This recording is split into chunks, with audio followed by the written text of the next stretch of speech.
इमरान खान साहब का पीछे रह गया एक मुकदमा। अब एस्टेब्लिशमेंट ने मौजूदा हुकूमत को भी खौफजदा किया हुआ है कि जनाब अच्छे बच्चों की तरह जो है ना वो एक्सटेंशन वाला मामला चलने देना है। अगर तुमने कोई खराबी की तो इमरान खान बाहर आ जाएगा, ये बात अपने ज़हन में रख लो। तो एक तो हुकूमत को भी काबू किया हुआ है और दूसरा एक और चूरन बेचा जा रहा है। अब आ जाए नाजरीन इस बात पे कि इमरान खान साहब अब जेल में क्यों है। सिर्फ एक केस है अलकादर यूनिवर्सिटी वाला। अब कैदी नंबर 804 जो है वो सिर्फ इसलिए जेल में है, सिर्फ और सिर्फ इसलिए जेल में है कि उसने एक यूनिवर्सिटी बनाई है। कैदी नंबर 804 और उसकी एहलिया सिर्फ एक यूनिवर्सिटी बनाने के जुर्म में इस वक्त जेल में बंद है। और वो जो पैसा जिसका नाम लिया जाता है ना कि वो इतने मिलियन पाउंड है, वो पैसा सुप्रीम कोर्ट ऑफ पाकिस्तान के अकाउंट में पड़ा है जिन्हें किसी ने नहीं पूछा। और इंटरेस्टिंगली वो पैसा मौजूदा हुकूमत ने निकाल के इस्तेमाल करना भी शुरू कर दिया है। तो आप अंदाजा कीजिए कि एक आदमी को ऐसे जुर्म में जेल में रखा गया है जो जुर्म हुआ ही नहीं। और वो एक ट्रस्ट है, वो यूनिवर्सिटी वहां पे बनी हुई है, बच्चे वहां पे तालीम हासिल करते हैं। ये केस फौरी तौर पे उड़ जाएगा, इमरान खान साहब के वकला ने दावा किया। बैरिस्टर सलमान सफदर साहब कहते हैं कि लंबे अरसे से, कई महीनों से ये वाला केस इस्लामाबाद हाई कोर्ट में लग ही नहीं रहा और हम बहुत कोशिश कर रहे हैं, लगातार कोशिश कर रहे हैं कि किसी तरह यह केस इस्लामाबाद हाई कोर्ट में लग जाए। अगर यह केस इस्लामाबाद हाई कोर्ट में लग जाता है तो 15 मिनट में वो कहते हैं जी इमरान खान साहब बाहर आ जाएंगे। 15 मिनट में इमरान खान साहब का उनका दावा है कि अगर यह केस लग जाता है तो ये 15 मिनट का केस है, उससे ज्यादा का नहीं है। लेकिन एक बात आप और नाजरीन ज़हन में रखें कि अवामी दबाव के बगैर यह मुमकिन नहीं है। पाकिस्तान की जो मिलिट्री एस्टेब्लिशमेंट है ये क्योंकि एक्सटेंशंस का टाइम चल रहा है, DGISI हो या पाकिस्तान के army chief field marshal Asim Munir हो, तो ये एक्सटेंशंस का माहौल है। इसमें बहुत सारी सियासत होगी।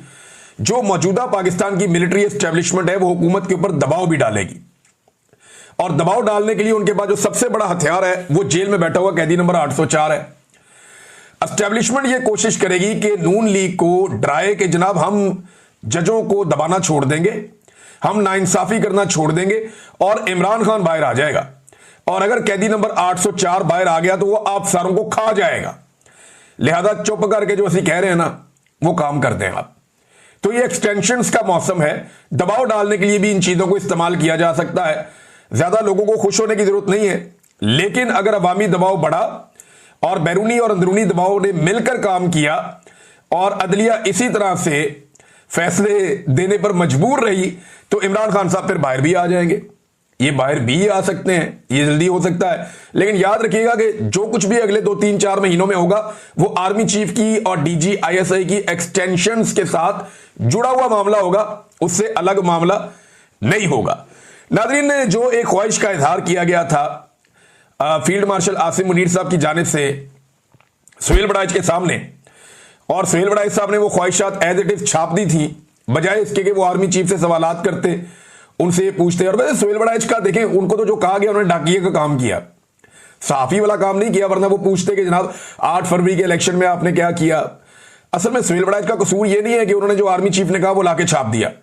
कसूर ये है कि उन्होंने गंदे मशवरे देना शुरू कर दिए कि मांग लो माफी, गिर जाओ पैरों में, यही सबसे बेहतर है, माफी मांगना ही हल है, यू टर्न ले लीजिए। तो ये जो उन्होंने मशवरे दिए ना, ये मशवरे उनके नहीं बनते थे, क्योंकि नवाज शरीफ को वो मशवरे देते थे डट जाने के, जो नहीं डटा।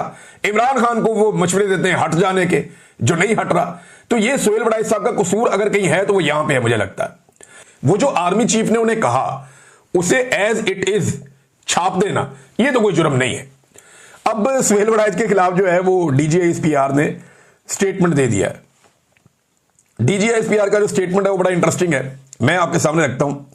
वो कहते हैं कि ब्रसेल्स में आर्मी चीफ ने इमरान खान या PTI का कोई जिक्र नहीं किया, नंबर 1।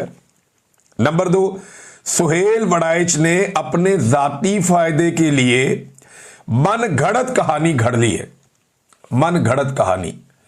सुहेल बड़ाइच साहब, मैंने आपसे कहा था ना एक पिछले वीलॉग में कि ये एस्टेब्लिशमेंट की आदत है, जैसे ही जमीन गर्म होती है ना तो ये अपने बच्चे अपने पैरों तले दबा लेती है। और यही आज आपके साथ हुआ है कि जैसे ही इन्होंने मार्केट में खबर लॉन्च करवाई है आपके जरिए से, ये बड़े लंबे अरसे से करवा रहे हैं, मैं भी साबित भी कर दूंगा, इन्होंने आपके जरिए से खबर लॉन्च करवाई और जैसे ही अवामी रिएक्शन देखा तो ये दौड़ गए।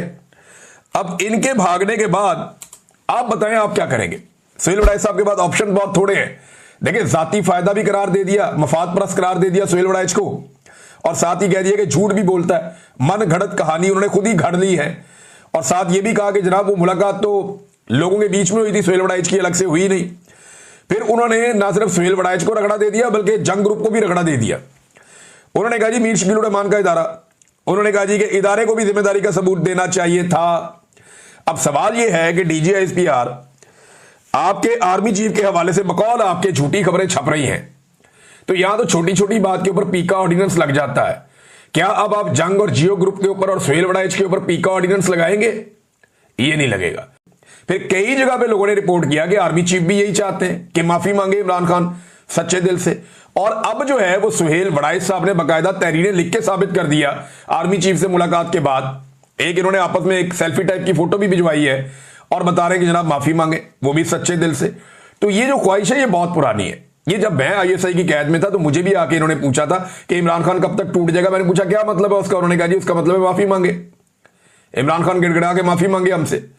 तो ये ख्वाहिश बड़ी पुरानी है, खारिश बहुत पुरानी है माफी की, और ये लगातार बढ़ती चली जा रही है। और अब उससे ये भाग रहे हैं कि नहीं हमने तो कहा ही नहीं कि इमरान खान माफी मांगे। ये क्यों कहा इन्होंने कि ये भागना क्यों पड़ा, पीछे क्यों हटे इस मामले से, ये एक बड़ा सवाल है।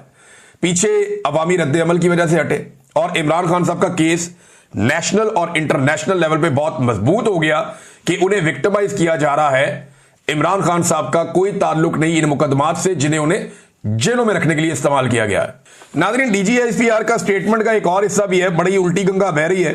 अब DGISPR कह रहे हैं कौमी इस्तेहकाम के लिए सियासी क़यादत और अवाम को इदारों के साथ खड़ा होना होगा। क्यों जी? इदारे कौन होते हैं जिनके साथ अवाम भी खड़ी हो जाए और सियासी क़यादत भी खड़ी हो जाए?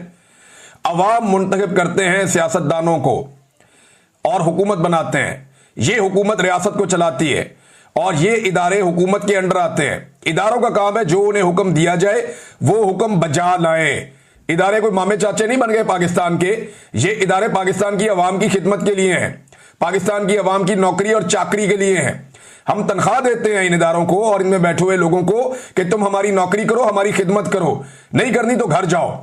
ये है पाकिस्तान का आईन कहता है और यही है कानून भी कहता है। पूरी दुनिया में यही होता है। पाकिस्तान में उल्टी गंगा बह रही है जी, अवाम भी इदारों के साथ खड़ी हो जाए आके, जी सारी सियासी क़यादत भी आके इदारों के साथ खड़ी हो जाए। भाई इदारे मुलाजिम है, तनख्वाहें इदारे वाले ले रहे हैं, अवाम के साथ इदारों ने खड़े होना है। जो अवाम ने हुक्म करना है, जो सियासतदानों ने हुक्म करना है, इदारों ने उसे बजा लाना है। यहां पे उल्टी गंगा बह रही है और DGISPR जो है धड़ल्ले से ये बात कह भी रहे हैं। साथ में ये कहते हैं कि जी 9 मई कौम का मुकदमा है। और भाई कौम का मुकदमा 1971 में पाकिस्तान 2 टुकड़े हो गया, उसे कौम का मुकदमा आपने नहीं बनने दिया गया।